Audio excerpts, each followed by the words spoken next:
Hello bachcho, let's see this question. This question says MP, let MP the mass of proton, Mn mass of neutron, M1 mass of a 10 Ne20 nucleus and M2 the mass of 20 Ca40 nucleus then। तो आपको बताना चार option दे रखे कौन सा सही है। तो यहाँ पर देख सबसे पहले बात करते हैं अपने पास जो की कॉन्सेप्ट होगा यहाँ पर बेसिकली। तो आपके पास यहाँ देखिए स्टेबिलिटी की बात कर रखी है न्यूक्लियस की कॉन्सेप्ट की बात करें की कॉन्सेप्ट।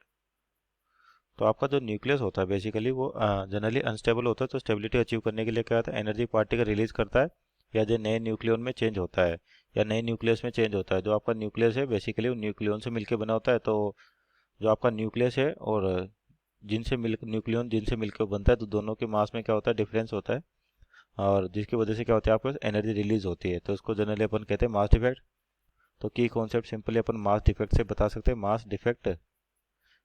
मास डिफेक्ट या फिर बाइंडिंग एनर्जी के टर्म में भी आपके पास उसको लिखा जा सकता है स्टेबिलिटी को, बाइंडिंग एनर्जी। और न्यूक्लियस के केस में जो बाइंडिंग एनर्जी होती है बेसिकली स्टेबिलिटी बाइंडिंग एनर्जी पर न्यूक्लियन बाइंडिंग एनर्जी पर न्यूक्लियन। तो न्यूक्लियस की स्टेबिलिटी आपके पास मास डिफेक्ट और बाइंडिंग एनर्जी पर न्यूक्लियन के टर्म में समझाई जा सकती है।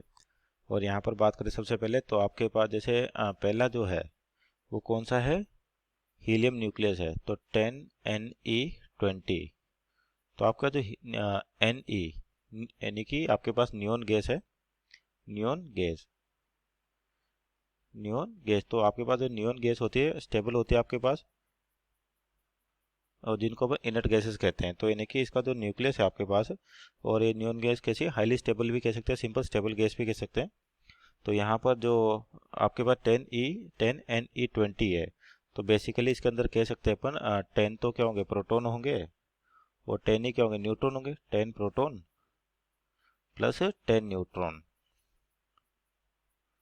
तो आपका जो यहाँ पर मास की बात करते हैं M1 का मतलब इस पूरे का जो आपके पास नियोन गैस है इसका मास दे रखा है नियोन के न्यूक्लियस का। और न्यूक्लियस बेसिकली न्यूक्लियन से मिलकर बना हुआ है आपके पास। और न्यूक्लियंस क्या है, प्रोटॉन प्लस न्यूट्रॉन को अपन न्यूक्लियन कहते हैं। तो M1 यानी कैपिटल M1 जो मास ऑफ न्यूक्लियस है। तो आपका जो मास होता है बेसिकली वो जो न्यूक्लियंस है उनसे मिलकर बना होता है। और न्यूक्लियस का मास क्या होता है, न्यूक्लियन से कम होता है और जिसकी वजह से आपके पास क्या होता है, एनर्जी रिलीज होती है। तो यहाँ पे लिख सकते हैं M1 की वैल्यू आपके पास 10 times of mass of proton that is MP plus mass of neutron इससे कम होगा। तो ये बेसिकली आपका मास डिफेक्ट पे बेसिस क्वेश्चन, क्योंकि आपके पास जो न्यूक्लियस है वो क्या होता है, न्यूक्लियन से मिलकर बना है और न्यूक्लियन का मास आपके पास न्यूक्लियस के मास से ज़्यादा होता है। और दूसरा दो दे रखा है 20 Ca40 न्यूक्लियस दे रखा है। तो अपने को M1 और M2 यानी कि M2 क्या बेसिकली जो आपका Ca न्यूक्लियस उसका न्यूक्लियस दे रखा है। तो इनके बीच में क्या रिलेशन होगा, तो आपके पास यहाँ पर जो बाइंडिंग एनर्जी की बात करते हैं तो आपके पास जो बाइंडिंग एनर्जी पर nucleon increases at lower atomic number, यानी कि लो एटॉमिक नंबर पे आपके पास लो एटॉमिक नंबर की बात करें, लो एटॉमिक नंबर। तो आपकी जो बाइंडिंग एनर्जी पर न्यूक्लियन है, बाइंडिंग एनर्जी पर न्यूक्लियन यानी कि जिसकी बाइंडिंग पर न्यूक्लियन ज़्यादा होगी वो ज़्यादा स्टेबल होगा आपके पास। तो low atomic number binding energy पर न्यूक्लियन जो होती है आपके पास इंक्रीज होती है, इंक्रीजेस मीन्स आपके पास लो एटॉमिक नंबर की जो बाइंडिंग एनर्जी पर न्यूक्लियन है वो ज़्यादा होगी। इसका मतलब अपन कह सकते हैं यहाँ पर जो यहाँ पे कितने हैं 10, तो आपके पास एटॉमिक नंबर देखा 20 मास नंबर, तो कह सकते हैं इसमें 10 प्रोटॉन और 10 न्यूट्रॉन है। और यहाँ पर बात करें तो 20 प्रोटॉन है आपके पास और 20 ही क्या होंगे, न्यूट्रॉन होंगे।